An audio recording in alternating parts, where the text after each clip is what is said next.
Hey guys, and welcome to episode number 5 of the Shrewsbury Biscuit podcast.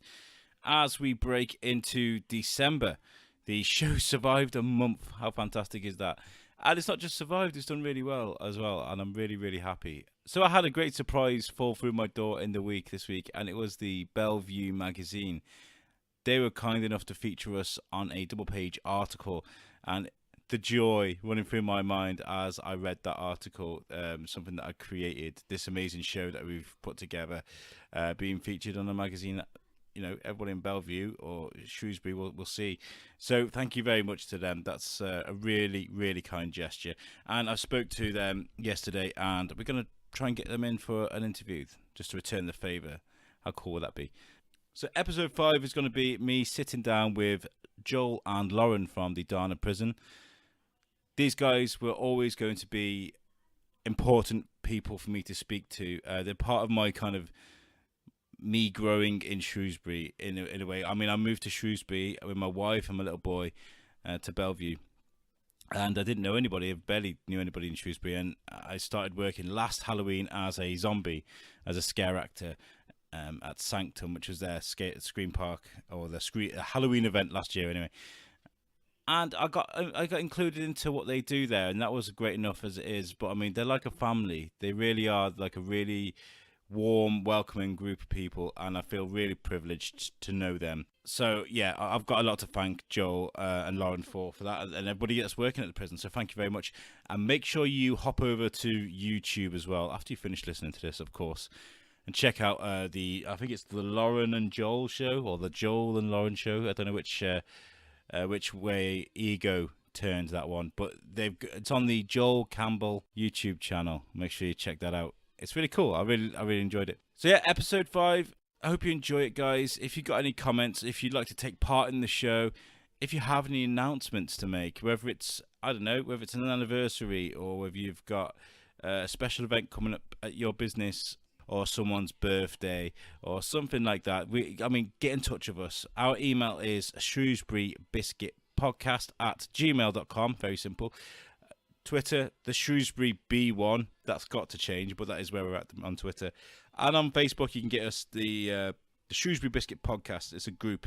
Thank you very much, guys. Enjoy the episode, and welcome to the Shrewsbury Biscuit Podcast.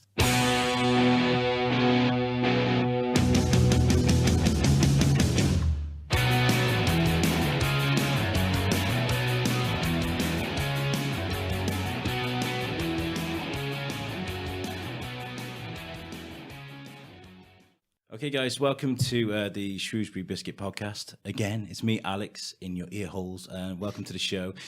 Today, I'm at the Dana Prison. I'm going to be sat with two folks. You guys want to introduce yourselves at the start?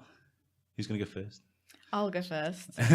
I'm Lauren. I'm the site manager here at Shrewsbury Prison. Okay.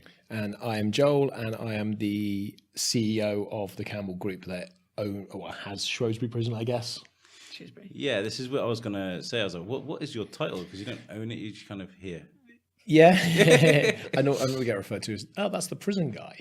I had a great introduction actually when we were doing the Salopia Comic Festival on the Sabrina, and the comic that followed, Charlie Adler, gave me this great introduction about how you've been to Alcatraz, you've seen this, you've done this, but you've never met a warden like this. Bring on! I was like, wow, my God. We run a number of different businesses. So we have a parent company, if you will, called the Campbell Group. So my official title is I'm the CEO of that group. And then we have a number of other businesses underneath it, one of which was just Jailhouse Tours, which operates Shrewsbury Prison, which is where Lauren works, and Lauren runs obviously that jail. And then we have another jail down south in Somerset, so we have another manager who's Lauren's counterpart down there, and he runs that. Then we've got an event company, which I guess in theory I'm the MD of, and then I direct that as well. So I kind of oversee 4 different businesses. Yeah, it's great. You got a lot on your plate here. How is it? It is, yeah. I mean, Shrewsbury is where we started. Sorry, I'm going to call it Shrewsbury because that's just the way I say it. Listeners, just write in. Is it Shrewsbury or Shrewsbury? It's a big debate, right? It's Shrewsbury. It's Shrewsbury. Okay. But yeah, so this is where it kind of all started for us. When we first began in 2015, we were only supposed to be here for 12 months. So it was very much an interim kind of project, if you will, in terms of running tours. paranormal investigations, and a couple of events. And then we got into towards the end of our contract in 2016, and the planning was taking a lot longer. So developers said, "Hey, do you want to stay another year? Because that would be great for us." And it was fantastic for us. We stayed another year, and I guess to everybody's surprise, really, not so much mine, but most people looking in, we got busier, and we got busier, and we got busier, and we got busier, and Lauren had joined us by that point. And then, come the end of 2016, and we're chatting to the owners again, the developers, and they were still going through planning. So we extended for another year and a half, and here we are, and we're now sort of looking to the future, really, aren't we? But you say you've been here since 2015, right? That's when the prison closed. So you were pretty quick out the gates to kind of acquire the site. Yeah, it closed in March 2013, so 31st March 2013, and we took over in July of 2015, but these things don't happen quickly. So the MOJ closed 7 prisons in March 31st, 2013, 3 of which we've been operating. They closed those, but then they sat empty, fully heated, and basically running, but just empty jails. And they sat like that until January, February of 2014, when they started basically looking at disposing of them. And some of those prisons actually didn't get sold until January, February the year after. So Shrewsbury and Shepton Mallet didn't get bought until, I think, both January 2015. And then, we were basically in straight off the back of that. One of my main questions is, why a prison? What made you think, oh, do you know what would be great to do is just to run events at a prison?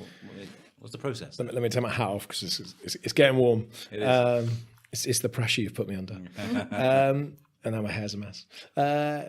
It was it's something I'd seen for years. So my wife worked at Shepton Mallet as a psychologist. She worked with in offender treatments. So she would run behavioural programs, predominantly with sex offenders and such. So she'd been working in the prison service since the early 2000s as a psychologist, and she would obviously tell me different stories of work and such. Sorry, just banging your mics. And I was lucky enough to go on a tour of the prison run by prison officers whilst it was still open. So I went around Shepton Mallet whilst there was still 178 inmates in there, and I was basically toured around it during the day, and I was crossing past inmates and such like that in the wings, and kind of it was a little bit weird, if I'm honest. But as I was going through, it was so interesting, and they had a small museum there as well. And I was going around, I was just like, this would make an amazing day out. Basically, people would love to do this. Obviously, without the prisoners. Yeah. So I was looking at that. Prisoners would love it. And then I was out one night with my wife Emma, and we were at a one of the staff dues. So it was about 160 odd staff, I think, at the prison, and they were all out on a night out, and I was there, and I'd had a couple too many ciders, funny enough, because we were in Somerset, and I basically just said to the deputy governor in some kind of drunken state that it would make an amazing tourist attraction. You should close your prison and open it as a tourist attraction. And I think she thought I was crazy. And then a couple of years later, the MOJ announced it was closing.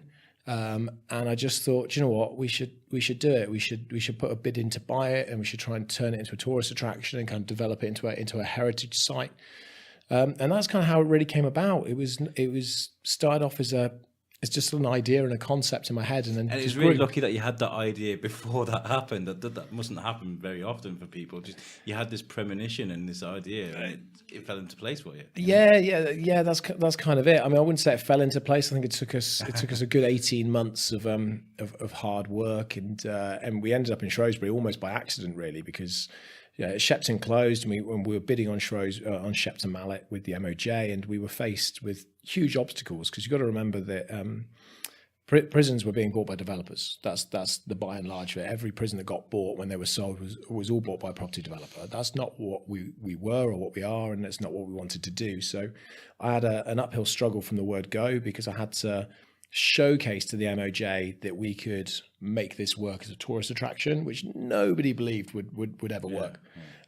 So I had to showcase that. I also had to prove that financially we could take on this building and how we develop it. And we're talking millions of pounds. So we had an uphill struggle from day one. And we managed to get shortlisted to the final 3 for Shepton with 2 other property developers. And unfortunately we got, I say, picked at the post by a very, very large, very well-renowned heritage developer, who were very, very good at what they do. So they bought that jail. And off the back of that, I was doing some more research, and I was chatting to a guy called Trevor Osborne, who owns the Osborne Group, who's responsible for the Mount Maison Hotel in Oxford. Okay. So I was having a conversation with him, and I went to see him, and I can't swear, but basically he turned around and said to me, "What the hell do you want to do with a prison? You're not a property developer. What is this all about?" And I said, "Well, I think I can turn it into a tourist attraction." And he was, for a second, he kind of sat there and was like, "Are you mad?" And I was like, no, it'll work. Like, trust me, this will work, and this will work. And I guess I was lucky in that instance that he'd gone through exactly the same process with Oxford. And when you speak to him about Oxford, he will tell the story about how he had this vision for it becoming a hotel. And everyone was like, "Are you mad?" And he was like, no, I can see this is how it'll work. And it's one of the most popular hotels in Oxford now. So is this an old prison in Oxford? Yeah, it's the old prison in the old castle. Fantastic. So I think because he'd been through that himself and he'd just bought Shrewsbury Prison, he was willing to give me the opportunity to do it. So he said, "Yeah, that's fine. Do you know what, Joel? It's empty at the moment. I've got planning applications going through. It's going to take about a year. So if you want it for the next 12 months, it's yours." So we worked out an agreement that was okay for both of us. And yeah, a few weeks later, we opened the doors and in people came. Did people just come rolling in, or was it, just? Yeah, they did. I mean, I remember when we opened, we used to operate in a very, very different way. We just did guided tours at the time. And the first 6 weeks, we ran 4 tours a day, 7 days a week. Wow. And every single one was full. And I think in the first 6 weeks, we were putting through 1,000 people a week. And I was just on guided tours. And it was it was brilliant. It was crazy. It was manic, but it was so much fun. And by the end of it, we were all so tired. It was crazy. What's it like walking into an empty prison for the first time? I mean, Lauren will be able to tell you what it was like for her when she first did it, but it was such a bizarre experience. The whole taking over the jail, and hopefully I won't get in trouble for telling this story, but I basically I basically rocked up I did the agreement with Trevor, so that was fine. And I turned up on a Tuesday, and I was basically told, if you turn up on the Tuesday afternoon, you can collect a set of keys from the caretaker effectively, and then from the Wednesday it's yours. Off you go. So I turned up on the Tuesday afternoon. It was about 4 PM. I'd come up from Somerset. I was staying here for a couple of days, and sure enough, the caretaker met me outside. And he had a set of keys, just about 4 keys, and he was like, "Oh, here you go, so you're Joel." I was like, "Yeah, okay." Didn't want proof of who I was, just assumed it was me. And he gave me a set of keys, and he went, "So you know your way around?" And I was like, "Well, I've been here once." And he was like, "Okay, you got a map?" And I was like, "Well, yeah, I've got some plans." He was like, "Well, do you want me to take you around quickly? You're all right." I was like, "No, I'll probably be okay." And he went, "All right, no worries." He goes, "Well, I'm on holiday for the next 10 days. I'm going abroad. I'll see you when I get back." And I was just like, okay. So I let myself into a jail and locked it behind me. And I went in and I went for a wander around. And I spent a couple of hours just having a look and writing down plans of kind of what I was going to do and how it might work and how the tours would work and what we need to do, health and safety. And I think it got to about 7:30, 8 o'clock. And the sun was going down. And I was by myself in jail, locked in. First time ever, and I was just like, you know what, this is really freaky. And I'm not ashamed to say that I pretty much ran out of A-Wing and got outside and suddenly could breathe again, and decided that I was going to leave at about 8 o'clock. And I left and went back to my hotel, and I was like, I'll come back tomorrow when daylight is. And that was it. It was so scary. Not knowing where all the light switches are. Was there no power or anything then? No. Bits were on. Bits were on, but it was just the fact that I was by myself, and I'll tell you this bit. I will get in trouble for this, but I stayed here for the first 3 weeks. I basically lived in the jail because I was paying my mortgage down in Somerset. I was trying to move my family up. I was paying the rent in the prison, and we hadn't opened yet. I didn't really have any money to kind of make anything work, and I couldn't afford to be staying in hotels in Shrewsbury. So I thought, you know what, I'll just stay in the jail. And I was sleeping in my office, which is upstairs in the original gate lodge. And the officers used to joke with me because I was like, "Oh, it's fine. I'm in my office. It's not scary." And they were like, and this was the first night I was staying there. I was like, "Yeah, it'll be fine. It's not scary." And I went, "Joel, it's right next to where they did the public executions."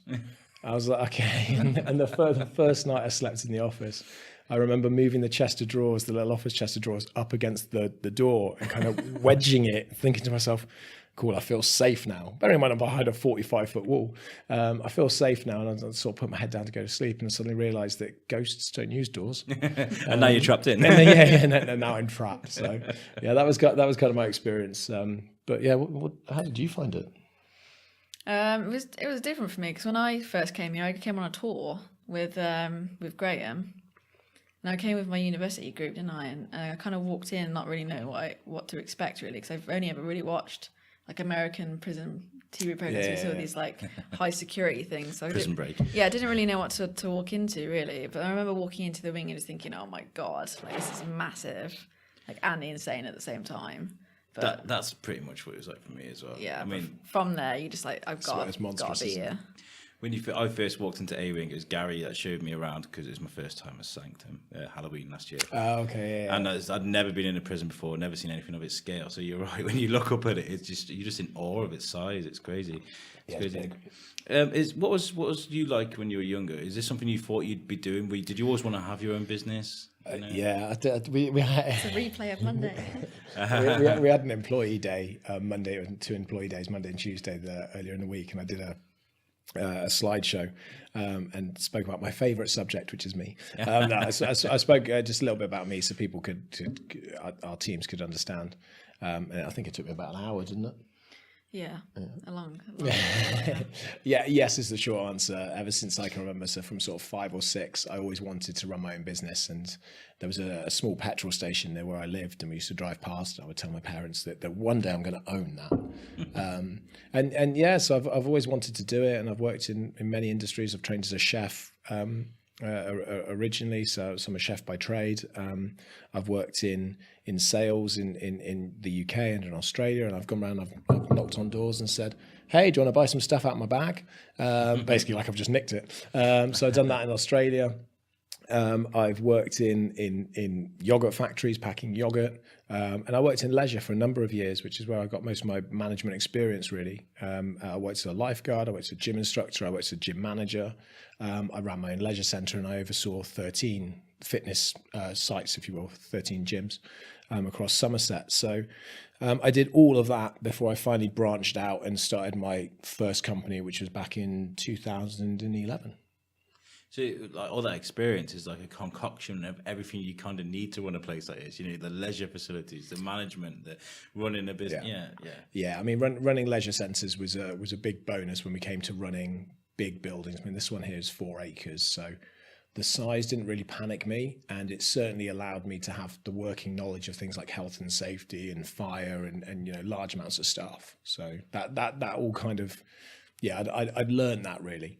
What about someone coming in that didn't have that kind of experience, Lauren? What was it like for you? An absolute whirlwind, to be honest.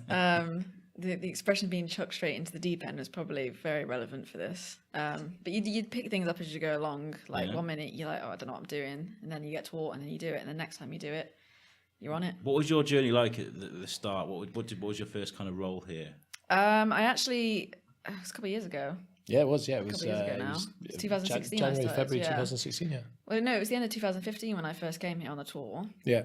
Because you sorted something with Beth, my old uni lecturer, about us joining in on the first Halloween event that you did. And lockdown. Yeah. That was October 2015. Yeah. And we came to do some volunteering as the zombies. And then we did the tour as well. And then a couple of months later, I think you were advertising for just a little part-time role, and I didn't have a job at the time.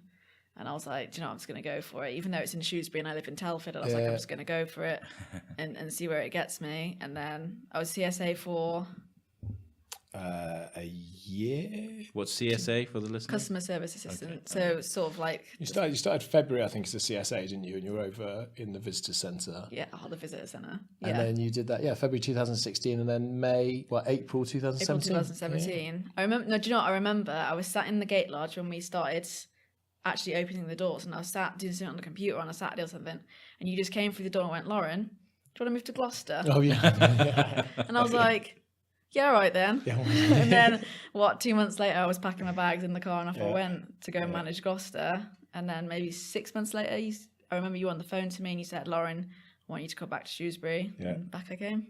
What was it like in Gloucester? What was that like? That experience of the first time walking through Gloucester and being like, "Oh, now this is what I've got to run." You know? Gloucester was very different. I remember the first time we went to go and see it, and I was just kind of running around like a kid in the candy store, to be honest. Yeah. And I was like, "This is amazing." I was like, "But it's like there's a hell of a lot of work that he's doing." But it was just like I was like, "This is my baby now." I was like, I imagine you and Joel being like that scene out of Lion King. this is all this area. This will all be yours. Everything that light touches. This is yours. It was. Do you know? It was a really. It was a really bizarre time because we took over 2 more prisons in. We tripled in size in April 2017, April 2017. So we've been going for about just under 2 years, and we were tripling in size, and it was a huge undertaking. And I can remember, Chrissy and I having a discussion about Gloucester and how on earth we were going to run it and stuff. And we were just looking at it, and we're an entrepreneurial-led business, so basically what that means is I see my job is trying to develop people and then making sure we provide the opportunities for those people to expand and grow in whichever way they see fit. So we've got some employees that work for us, and they'll pitch ideas about different things they'd like to do in the future, and we've got others that are quite content with where they are, and then we've got more people that want to move forward and take on different stuff, and whichever industry it may be. And I think you hadn't necessarily been like, I want to run a leisure centre, I want to run a jail. But you'd certainly been quite keen to move forwards. And when it came about, and we were looking at it, we're like, hey, let's see if Lauren wants to run Gloucester. And that was literally the conversation Chris and I had. Let's see if Lauren wants to do it. She'd be great at it. She'll have to learn it. But whoever does it will have to learn it. It's, no one else runs prisons but us. Yeah. So we kind of threw it at you, didn't we? And you were like, because I just finished university, and I was kind of a bit like, where am I going to go now? Because I really want to stay at the jail because I really love it. I was like, but I want to get past that little part-time job. And what did you learn from that, Gloucester? Did it help you? I learned that I really don't like seagulls. Seagulls everywhere. It was right next to the Seven, wasn't it? They used to drop bones on me. Yeah. They were horrible little creatures. It was a really interesting time, Gloucester. So when I went down to view it, I took Graham Goodwin with me, who's one of our tour guides here, and he started. It's a great tour, by the way. Guys. He's amazing. He's brilliant. He's fantastic, and he started his career 36 years ago. Gloucester was his very first prison, and he came down with me, and we were walking around, and he was looking at it, he was telling me all about the history. He was just as he does in his tours, he got so involved, and I could see tears in his eyes because he was so emotional about being back to where his career had started. And he hadn't been back there for 30 odd years, so for him it was a huge thing. And then when I took Lauren down, because we went down, didn't we, on a road trip to go see the prison, and it was a proper road trip, first Burger King. Showing Lauren the jail, and I didn't really know it myself either. And I kind of threw her in, I think, in the same way as I did. Was we walked around a little bit, didn't we? And we kind of sort of like, this is it, and this is it, and you should think about doing this and do this and do this. And she's like, okay, cool. I was like, here's your keys, and I'm off to Shepton Mallet. And then I drove down to Shepton Mallet and kind of left you there. And then, you kind of just sorted it out, really, didn't you? I suppose it helped having some of the old wardens here, or some of the old, workers here that know the place, know how a prison works, so you could learn off them. Having the officers to establish the tours. We already had an idea of how we wanted to do it, but the officers brought it to life and really gave it the panache and got us the title of the most interactive tour in the world, prison tour in the world, because that's what they bring. They bring a huge level of knowledge, they bring loads and loads of stories, and they bring entertainment, don't they? Yeah. And that's kind of how they see themselves as, yes, they're ex-prison staff, but they're entertainers. They're there to and they're really passionate about it as well. Absolutely. So passionate, You don't get that from someone that's not worked here. No. And then but what's happened now is we've got a number of people that deliver tours that have never worked in a prison, and they deliver it as if they've worked in prisons, because they spend hours and hours and hours working with prison officers and prison staff to develop that knowledge and that interest and all of that. And we've got a very, rigorous, we've got a very thorough sort of plan that we do with people before they're allowed to take prison tours by themselves, and they have to go through it and have to spend a lot of time with Graham as well, specifically, and make sure that they can do it, and that they've got the knowledge and they can entertain, and nobody runs a prison tour until Graham signed them off, basically. It's quite good, actually, because when I mentioned before I came here for this interview, I mentioned on our social media, I'm going to the Dana to do an interview. The amount of people that popped up. I used to work at the Dana. If you want some information, there's so many people around here that have been affected either by work or whether they've maybe stayed here at Her Majesty's pleasure. I don't know. We see so many ex-cons, don't we? So many. Do you get many people? Have you seen many people walking past and kind of like gawking at the place, like as if all the time? Yeah. People can't help but come in and have a look. Like prisoners. And Oh, things. absolutely. Oh, Yeah. Oh, I used to be in there. That was my cell. 332 I was in. Like, all right, mate, cool. All Yeah. the time. There are so many amazing stories interlinked through the town about this place. And I was speaking to Becky Riddick, who's an artist that participate in town, and she got this amazing story where it was somebody actually I think it was a relative that stayed here. In prison. And she came here after it closed, and she stayed in the same cell as him. I remember this. And she did lots of I was here. paintings. Yeah. It was amazing. Some of the stuff that she'd come up with. It was, as I recall, it was our first overnight sleepover. It was our first night in the Dana, as it was called back then. So it would have been 2016, summer 2016.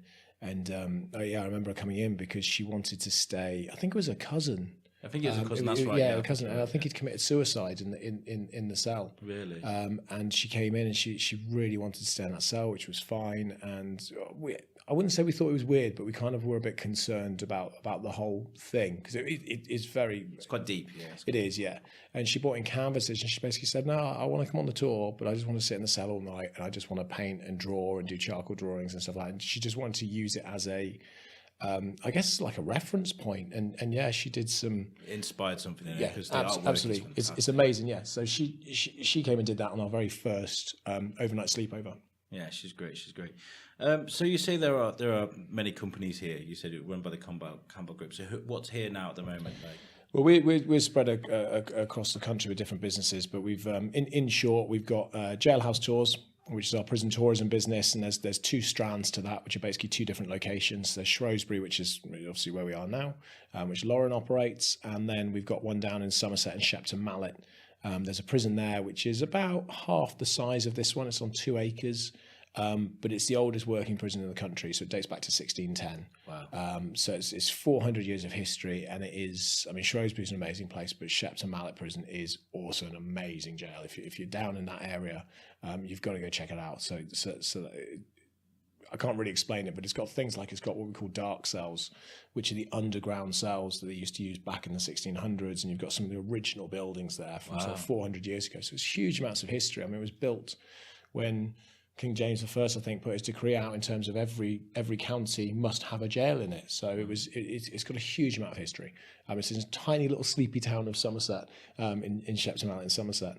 Population like 10,000 people. It's tucked away in the middle behind a few cider factories. That's cool. Cool. So yeah, so it's a great building to have. So we've got those two in Jailhouse Tours. We've got an events company called Immersive Events. We operate that from both of our jails because naturally, having jails, you want to do some cool zombie events and stuff like that. So we do that. We have escape rooms, and then we do lots of. We've got kind of like 3 brands to it. We've got IME Escape, which is all of our escape rooms, our big prison break events, which happen throughout the year at the 2 jails.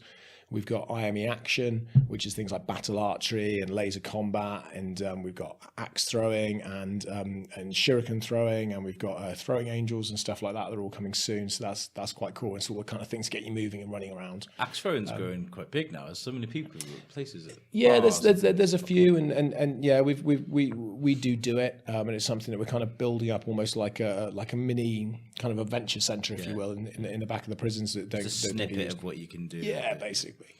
And then we do IME Scare, which is kind of our pedigree. It's all about the horror and the scare side of the industry.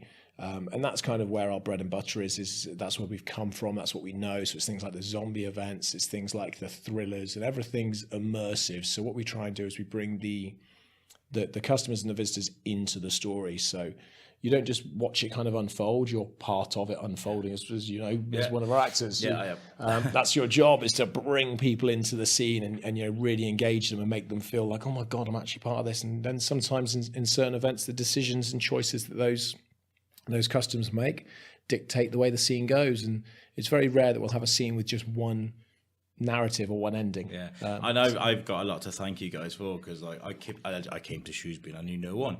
It was because of Tim, actually. Chris's Tim, and that. Oh, okay, yeah, Tim Barry, yeah. Yeah, that I came here. Who fixes guitars, by the way. If you need a guitar fixing, Tim Barrett's your man. Yeah, he's great. He's also a great musician. You should look out for his bands. Oh, I forgot about that bit. But no, he knew my mom, and he was like, we're after actors, and so my mom got in touch with me. And also, there was another way I came through as well, was at the Oktoberfest. I think I spoke to you on the 10. I was like, I've got a podcast. You did, yeah, I remember. Yeah. I've got a podcast. It's called Thorskins. It's like, you what? Things have changed. So I came and did Halloween, and automatically, like, I got welcomed into this family of like really great people that really do just work well together. It just works well, doesn't it? You know, it does, yeah. And we've got 100 actors across the country now. They work in our different events, and that's only growing and expanding. We're award winning. We've got Scar Awards for best zombie experience and such like that. You know, we're reviewing it sort of 4.6 out of 5, which is really impressive to be able to do. So we've got great pedigree, we've got a great history, we've got a brilliant team, and we love what we do, and that's the key really, is loving what we do. And then beyond that, we've got children's fun houses, as we call them. So basically children's soft play centres, but we call them fun houses. Which we've got one here in Shrewsbury again, at the back of the prison, in the newer complexes, in the sports centres, and we're just looking at expanding those now. So we've got our Ashton's fun houses. So we've got all those, and a couple of other smaller little bits and pieces sort of growing in the background. Which a lot of my listeners may have seen me. I frequent there once a week. I'm always there. I've got a laptop on my left, listening to audio, and then a tablet up here typing emails. I'm always busy there. Whilst my little one runs around there. I'm so grateful for that, by the way. It's great. So how are things going now? I mean, we've just come out the back of Halloween. Whilst we're recording this will go out in December. But after Halloween, how are things going? It's good. I mean, we're finally able to get some sleep. I think that's the big thing, because building up to Halloween is a massive undertaking, and during the build up to Halloween is the summer, so the prisons are really busy because it's tourism time for the jails. So they're inundated. At the same time we're building Halloween, the jails come out of summer holidays, and then straight away they kick back into school term time. So we have loads of school visits and then loads of coach tours and such like that. So they're kind of constant all the way until mid-November, really kind of around this time. And then Halloween really starts kicking off for us mid to late September. And in October is just crazy. Like we're working like 250-hour kind of months. They're big sort of months. And I end up working hundreds of hours, as do sort of the top tier teams. And we get through it after 9 really big nights. And then the first week of November is us then taking stuff down and kind of putting the sites back and kind of recovering a little bit. And then we have our employee day, so that's always a couple of big days. That looks really fun, by the way. It was amazing. It looks really fun. And then it's normally around this time that we kind of just go, right, we can breathe, and then everyone comes back to work on Monday. It's like, right, Christmas, so let's get cracking. So it's nice to now have a couple of weeks of sort of downtime just to kind of take stock and go through it. Halloween was amazing. We ran 2 screen parks this year, so 2 completely different locations, one in Shepton Mallet, one in Shrewsbury. So that's a big undertaking. I think we're one of the only event companies in the country that run 2 parks. So it's a massive amount of work. And by and large, they were good events. I mean, we always learn huge amounts from doing these, and we did it in a new style this way, or a new style for us. And it worked really, really well. We got some refining to do, but people loved it. The reviews coming back were absolutely fantastic. So good, in fact, that we said, you know what, let's not rewrite stuff for Christmas. Let's bring back what people have really enjoyed, and that's what we're doing. Yeah, I got given a new role. Well, it's up for discussion. I think my event coordinators have jumped forwards a bit too quick. But yes, so there is discussions about you having a slightly different. He's got the beard and the belly. He can do Santa. Yeah, he can ho ho ho. He'll be fine. Lauren, what's it like running a site like this while something like what went on at Halloween is going on at the same time? You know, you got your tours and you've got everything running alongside that. What's it like for you? Stressful. No, it's all right. It's good fun for us. I mean, we don't tend to get involved with the running of Halloween, but we still kind of have the long hours, jumping in when we can and stuff. And we know everyone really looks forward to October, and then halfway through October, everyone's like, can't wait for October to be finished. But no, it's good. It's good fun because I mean, we get the benefits of it, obviously, you know, and everyone comes, they have a good time, they're buzzing about the prison, and then they come back and do tours. You know, the prison suddenly becomes the talk of the town kind of thing, and my guys love it. And we love getting sneaky free tickets. And I just remember from like Prison Break, when we did Prison Break, we'd all have our little roles and things, but you'd see like tour guides going around, you know, with a tour whilst Prison Break was going on. That must be, you know, quite a lot to deal with all at the same time, you know. They love it. They love getting involved. They'll always get involved. But I always feel like that's probably the best time to do a tour, isn't it? When there's actual like people dressed as prisoners walking around, like, you know. it's kind of loud, isn't it? So people can actually understand how loud it would have been in prison. Yeah. So. It's one of those bizarre things because the first year we ran the prison break events, we closed the jail. It wasn't open to the public, so we used to close the jail. And I can remember that we used to get loads of people outside, didn't we? Going, oh, we want to visit the jail today, especially in the summer holidays. Yeah. And we got to a point where I was like, do you know what? This is mad. Let's open it. And just as Lauren said, it's real because there's people in it, so it's noisy, so it's bustly, and this is what it's like. And it allowed the officers to go, this is what it was like, ladies and gents. In fact, it was twice or three times as loud as this. And so that gives them that air of realism. And there's 100 odd prisoners bouncing around. There's 30 odd officers bouncing around, so twice the amount of officers there would have actually been. Then they have the challenge of when you're trying to run a tour and explain stuff to people and talk to them about things, and especially some of the more nitty gritty and some of the more delicate subjects that we do talk about in the tours. It's very difficult because there's so much noise going on, and they're not used to that. But yeah, by and large, it works, doesn't it? It makes sense. Absolutely. Yeah. The actors are really good at kind of getting the kind of curious people that like what's going on. The actors are very good at kind of dragging them into the event for sort of like yes, 5 we minutes. I think it's the self-guiders that get confused. The self-guiders basically are able to wander around of their own accord. They've got maps and visitor guides and such, and they can kind of take where they want, and they walk into some of the scenes and they're kind of like, okay, and we tell them on the gate, there's an event going on. They walk in, like, okay, and then they walk into the kitchen and they're like, potatoes, would you like a potato? That was me. And like, I think sometimes the actors are also a bit kind of like, oh, is this a person in the event that's taken their jumpsuit off? They're trying to pull one over on us. Yeah, what's this? So, but it's all fun. It all works, and people really enjoy it. We don't get any negative comments from that, which is obviously positive. So aside from being like the biggest tourist attraction in Shrewsbury, there's you get a lot of attention from the media, not just people like me, like going, "Oh, what's going on in Shrewsbury?" But you get like Most Haunted. I remember hearing that Holby City filmed here. Yeah. There's things filmed here. What's that like? Do you get a lot of calls off people? Can we come in? Can we? When we get productions, we have the best food in the world, don't we? It's amazing, amazing. They always cater and they always let us have food. Yeah, it's amazing. But yeah, we've met some quite famous people, haven't we? We've had filming here. Yeah. We did have Holby City here for 2 weeks. We met his name escapes me. He plays Rick. He plays Rick, and he was a lovely guy, wasn't he? Yeah, and I think most people have. I mean, I've been really lucky to meet some incredibly nice and relatively well-known people. The first one was Jimmy Nesbitt. So James Nesbitt was down here filming the first series of Lucky Man with Sky One. And that was a really big budget. It was Sky One's first UK production, so they really chucked a lot of money behind the production. And I remember when they turned up with cranes, and they had stuntmen jumping off the roof of the prison, and they were in the tunnels and kind of rolling around. I was like, oh my god, this is huge. And the food was great. And we've had tiny productions here. We had Ricky Tomlinson came back with one presenter, one cameraman, doing the kind of back in time, looking at his life basically. He was talking about because he'd spent time in I think 7 prisons over during the miners' strikes. So he'd spent time in the jails, and he came around and we were able to show him his old cell and stuff. He was able to reminisce on that, and I was lucky enough to spend sort of half an hour just chatting to him.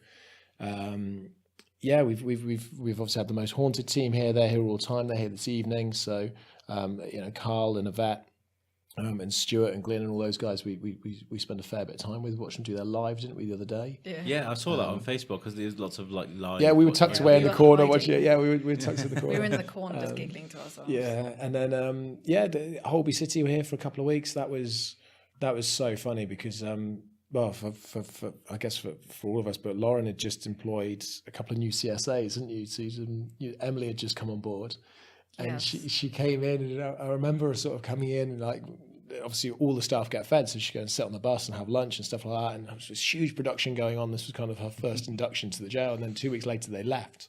She's like, where's lunch today? She just assumed that was what we fed all of our team every single day. I could just imagine Emily doing that. Yeah. She's like, where's lunch? So we've done a few like that. We tried to get the security to keep one of our staff out as well, didn't we? Yeah. That was fun. We prepped the security not to let Sophie in, and ask her for security. We hid on the roof. We were sat on the roof just giggling, like waiting for her to come, weren't we? Yeah, we don't have real jobs. It's very different. It's good fun. That's why I love coming here, because we just get to have so much fun. one. We had Nick and Katrina here, didn't we, from Paranormal Lockdown? But I think Lauren's had the most famous one, and she will get in trouble for this, which is great. Because normally it's me, but you had Joel Kinnaman, didn't you? Came down and filmed 3 seconds Joel in Gloucester. Kinnaman. And tell Alex what happened, Joel Kinnaman, when you were on set and you had to leave.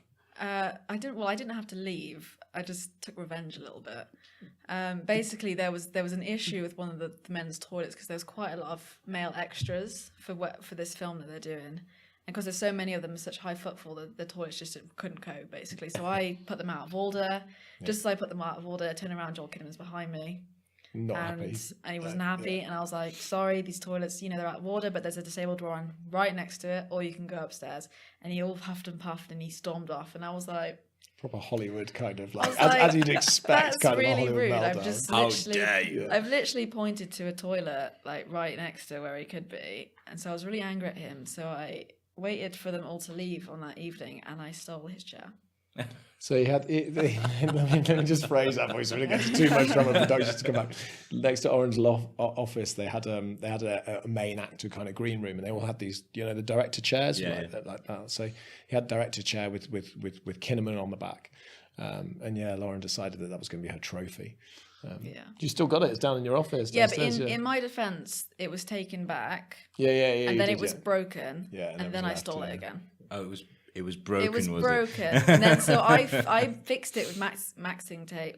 What's it called, masking tape, and then it broke again, and now it's just sat in the corner of the room. Just to be clear, we don't by and large in general, we don't steal stuff from productions. That's literally the only time. But I think the moral of the story is don't mess with Lauren. And you've got these things going on at the moment as well. You've got outdoor cinema at Porridge as well. I mean, that's great. I love them.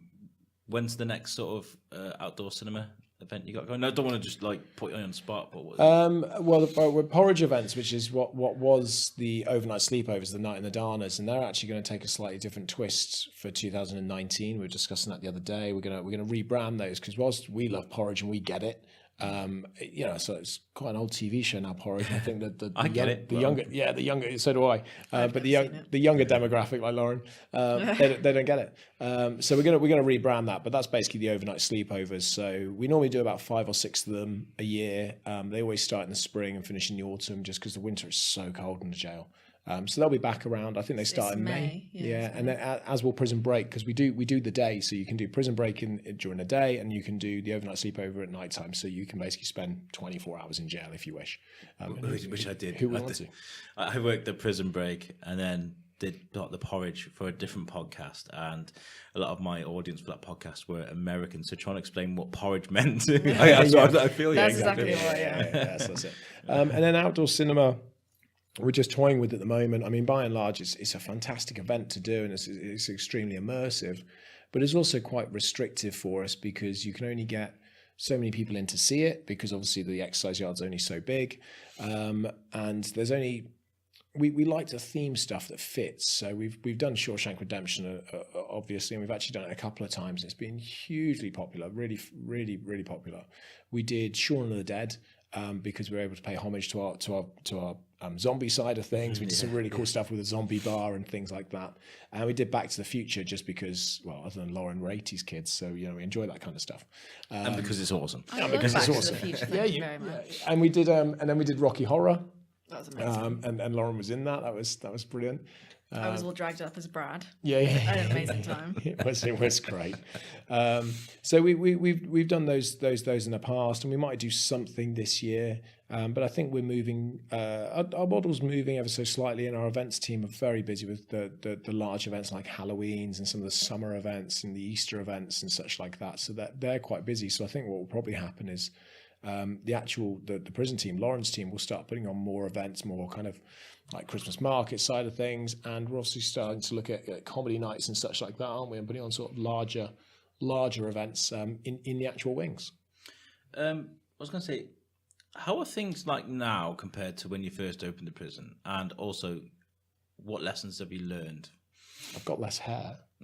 You do have so much less hair. I mean, obviously you've got more events now. You've learned that you can kind of carry a bit more. But what lessons have you learned from the past, from when you first opened? Do you know what? There's so many. I'm going to struggle to put my hand straight on them. I think.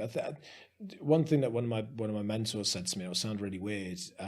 He'd always said to me, with people, when you employ people, you have to let them get on with it. And Steve Jobs has got a great quote saying, you employ smart people. You don't employ smart people and then tell them what to do. You employ smart people so they can tell you what to do, basically. Yeah. And one of my mentors used to say to me, you've bought the dog, now let it bark. I was like, you what? I was like, you bought the dog, let it bark. And it was all about, once you've put people into a role, let them go, let them do the role. And if you don't, then you obviously don't trust yourself to have put them in the role in the first place. And it took me probably a good 18 months to get to a stage where I was like, do you know what? Actually, I'm kind of happy with you doing it, or not I'm happy with you doing it, but I'm happy that I can now say I'm okay with it. And it was always that thing of, yeah, well, you've done it like that, but I would do it like this, and my way's right. And it's taken me a huge time, isn't it? It's been probably really stressful for you guys, having to deal with that, because just being able to let go has probably been the I bet it's difficult. You run in this place in Shepton and Gloucester, whilst having a family as well and wanting to go on holidays like everyone else. So these are your babies, and you're like, don't break things. Don't break things. Yeah, no one ever does things as well as you would do them. It's the challenge, isn't it? And that's the same in life. And you have to. I think when you run a business, you have to, or when you manage people, you have to let them get on with it, because you can only do so much. And actually, you suddenly realise that actually people do things better than you do them. And that's well done, Lauren. Yeah. I do lots of things better than Joel. So I think that's probably been my biggest lesson and the biggest thing. And for the businesses to grow, you have to, you put good people in place, and you have to accept that they're going to take some time to learn the roles, and they might not do it the way you would do it in the first instance, but give them the time and give them the space to develop and move forwards. And like I say, that's what I always wanted our business to be, and how I see my job role. So I was able to talk it for a long time, and it took me a long time to actually physically do it. Yeah, it still comes out every so often. Yeah, it does, and I think it always will do. But yeah, I've got myself to a place now where I've taken a big step back in terms of the day-to-day running. And I trust Lauren to run the prison. I trust Charlie to run his prison, and Chrissy to oversee the operations. HR to manage what they've got, and admin to do them, and marketing to do that bit. And I stepped away, and it's actually allowing me to step more into the event side of the world, which is great, because I can help them develop now and move forwards. Okay. What was I going to say? When you're not both of you, I mean, when you're not here, what do you guys like to do to be not thinking about a prison, or the running of a prison? What do you like to do? I like to watch Lord of the Rings. That's what I was going to say. I don't like to watch Lord of the Rings. I don't. I don't know. I think I can low-key speak for both of us when I say that prison's never not in my mind. Yeah, it's always the kind of there, but. Yeah, it's a gift and a curse, I guess, when you run a business. And whilst I might be the instigator behind it, Lauren and Charlie as well, the managers that run the jails, it's always on your mind. You never leave it. So it's very much our life. And I think that's, like I say, some people look at it and go, oh, that's really sad. You're kind of missing out on life because you're always thinking about it. It's not going, oh my God, what are we going to do here? But you might just walk down the street and see someone go, that'd be great in the jail. We should do that in the prison. And other times you'll be stressing because you know that someone's just rung you in the morning. It's 8:30. It's your day off, and someone's sick, and you've got no staff to cover. And you're like, "Damn, I'm going to have to actually get up and get dressed and go to work." Yeah. And that's that pressure. But we've both got young families, though. We both still make the time for them and stuff. I mean, I know we've both got quite a lot better at balancing the work and family. We both spend a lot more time with our families now. Yeah, we do. I mean, I work an insane amount of hours, and I'm like I say, that part of that big step back was to spend more time with my family and with my kids. I like to kind of write a fair bit behind the scenes. I do lots of concepts of events and things like that, and work on different stuff. But from a stress perspective, you'll generally find me doing colouring books. But not complicated colouring books. I like to do like kids colouring books. That's so like really straightforward pictures of like fantastic. Bubble planes and boats. I've and never heard that before. Pirate books and stuff like that. And I've got some really amazing crowns that my wife bought me a couple of years ago for Christmas. And I just sit there and I'll just colour in. I just sit on the floor and I just colour in because I just forget everything else. I live nowhere near the sea, so I can't surf. So. Most people, when you say, have you got any hobbies, they kind of clam up and you have to be like, Do you play Xbox? Yes. Well, there you go. There's a hobby. Do you go on holiday? Okay, there's a hobby. But so to hear that was actually really refreshing. Thank you. So you're saying that the model's changing and for next year, and there's a few tweaks and things that are coming. Is there anything that you can announce that is officially coming soon? We are in a confidential world at the moment, unfortunately, in terms of what we can and can't say. We know that we're going to be here for an awful lot longer than we'd planned, that it's no longer really an interim process, that there's a much longer term vision that we've been discussing with the developers, with the owners, and that's very positive. What's that like? I was going to say, was that like, or was that like, yeah? No, it's amazing. That's what I love. It's coming up with different ideas of how we can do things. But one of the big challenges we've had and we've faced over probably the last 6 months, I think, isn't it?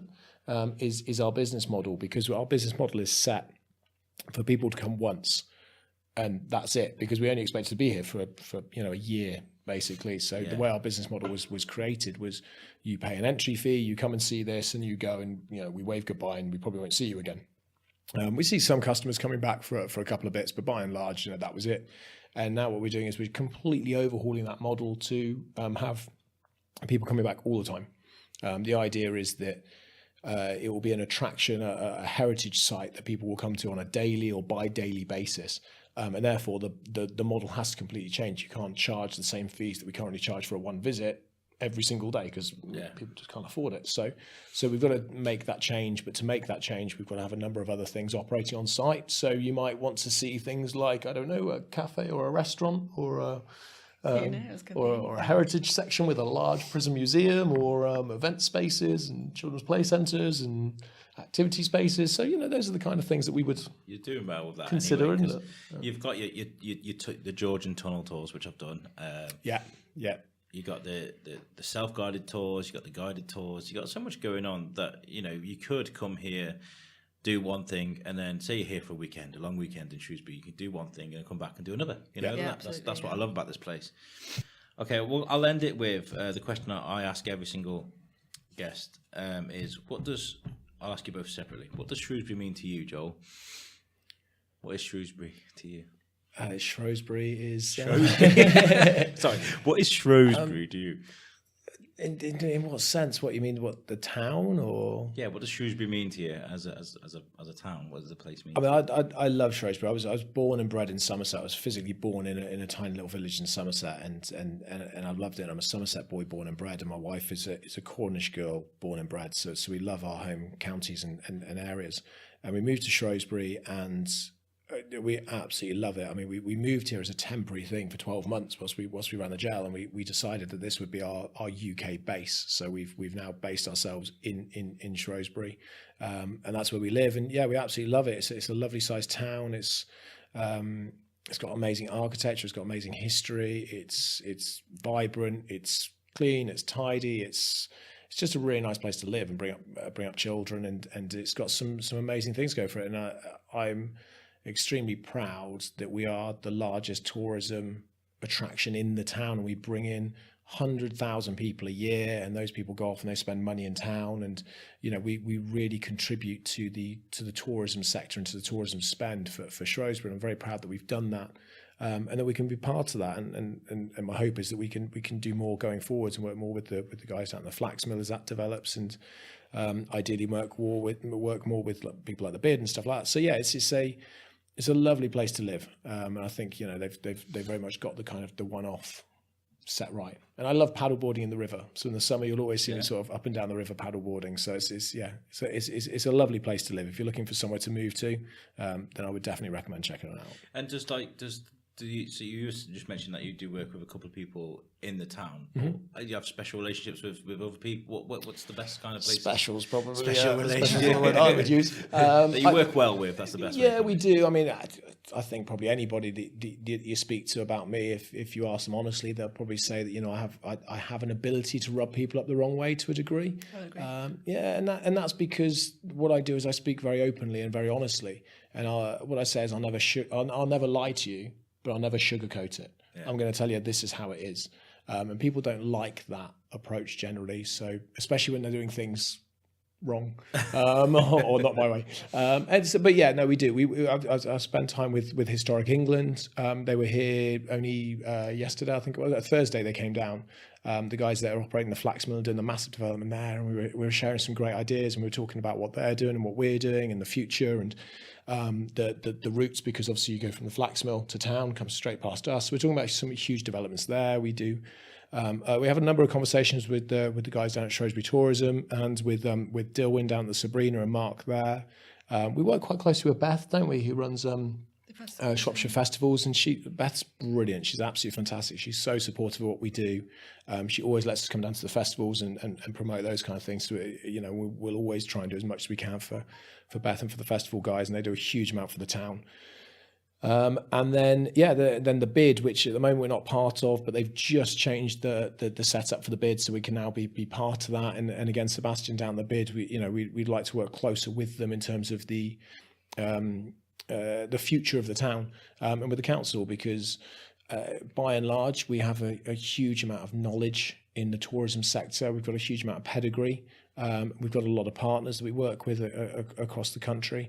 And in the brutal sense of the word, we know what we're talking about. We know our business. We do exceptionally well. There's nothing wrong with saying that. You do know what you do. That's why I rub people up the wrong way. What about you, Lauren? What does Shrewsbury mean to you? I was born here all those 22 years ago. So many. I know, I'm so old. But actually, apart from the 6 months I lived in Gloucester, I lived in Telford all my life. And then when I came back to work here in Shrewsbury, I decided to force my way into my partner's house. So now I live in Shrewsbury. I will live here. I know, I forced it. So I live here now again, and I like Joel said, I love the town. I love the history of it, because I'm a bit history buff, and the museums and all the different restaurants, and that. It's an amazing place to live. It's much nicer than Telford. Sorry, Telford. I just love it, and my three boys love it, and my partner loves it, and it's a really nice place to live. Wicked. Well, guys, thank you very much for coming on the Shrewsbury Biscuit. It's been great. And should we plug our show? Yeah, I was going to say this is the bit where Joel and Lauren show. Yeah, the Lauren and Joel show. I was going to say to you, is there anything that you do want to plug? Is there anything, whether it's to do with the person or your show? Let's plug our show. Never mind the businesses. Okay, let's plug our show. Leave the businesses. Nearly swore that. He nearly went the whole way. I almost cracked a little bit under the pressure then. Yeah. Our show's amazing. Yeah, we've only done one episode that's not even been released yet. But no, it hasn't. So Laura and I started doing our own vlogs a little while ago. Alfie Days. We should have mentioned Alfie when we talk about famous people. So some of your listeners may have heard of Alfie Days, who's a very big vlogger. And his wife, his girlfriend Zoella, and then some of their friends like Casper Lee. Some of these guys are, YouTube superstars. They're YouTube famous, aren't they? They are the reason that YouTube have their business model. Yeah, just give me their email address on your way out. Somebody said that to me the other day. I was in Gloucester. I was like, "You were the guy in Alfie's video." I was like, "Yeah." I was like, "Oh my god, what was he like?" I was like, "Yeah, check this out." And I was like, "I've got his phone number," and she was like, and I was just like, I can't give it to you, but like. And then she collared me as I walked through. Yeah. So that was bizarre, but so we do vlogs kind of more for fun really, rather than anything else. We showcase more of the fun aspects of our job, or when it goes terribly wrong and we're just angry that we're hilarious. And we run our own channels, and then we sort of were chatting about this idea, and Lauren doesn't really drink, but I think I'd had a few. It was kind of like we've been talking about doing this jail episode for about 2.5 years, which the concept behind it originally was like a fly on the wall. Which just follows around our business, because you've got no business like ours, I guarantee it. A bit like The Office. Yeah, but in a real scenario, a bit more like there was one out they filmed in Wales at the call centre. So a bit more kind of like that, so it's real. And we were working with production companies trying to do this, and it just became so big, and it was so hard and so difficult to manage. And then the other day we were just chatting about it, and we're like, hey, let's do it as a kind of like a chat show. And we're like, what, like a kind of a Good Morning, like Britain kind of thing. Like, yeah, like a Holly and Fern kind of thing. So we've got high aspirations, haven't we? It was like 1 o'clock in the morning. To be fair. Yeah, it was. Yeah, we were celebrating. We were celebrating some other good news. We just smoked a cigar, I think, as well, didn't we? So we were just so we were at a very good place when we discussed this, and we came up with this idea anyway, that we would do this show where Laura and I kind of present this thing, and we just have a lot of banter and a lot of fun back and forward, and kind of I think the way that we present works quite well together. It's like the young and not quite so young, then we bring guests in and stuff like that. So we've started doing that, and we filmed the first one yesterday afternoon in this very room, didn't we? Yeah, we did. What's it called? It hasn't really We haven't got really a name got a yet. name. Yeah, it's got I a working joked how name. we should have some weird little theme song like about Lauren and Joel, but it got a bit weird. I joked that it should be like Joel and Lauren, but yeah, so. No, Lauren has to come first. To be fair, I feel like majority is just going to be us two like ripping into each other a lot. Pretty much. That's going to be it. We have that banterous relationship. Yeah, where we it just works, absolutely so. tear each other a new one. I was going to say if it hadn't have been released already, like maybe we could. It'll be released by the time this comes out. I was going to say it'll be out by the time this suggestions comes out, for names. We'll know the name of it by the time this is released.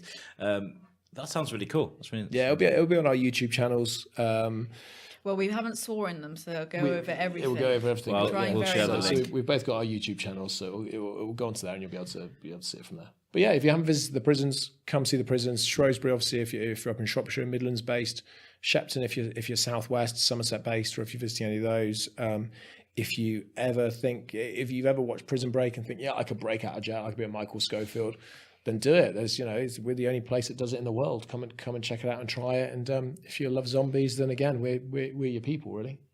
Yeah, and it doesn't matter whether you're into like, because I think prisons have a certain feel about them. After like coming here for the first time and then watch, you kind of like find yourself watching like documentaries on prisons and things like that. Oh, yeah. So whether you're into that sort of thing, or whether you're into your history, or whether you're into like the immersive events, definitely come and check this place out.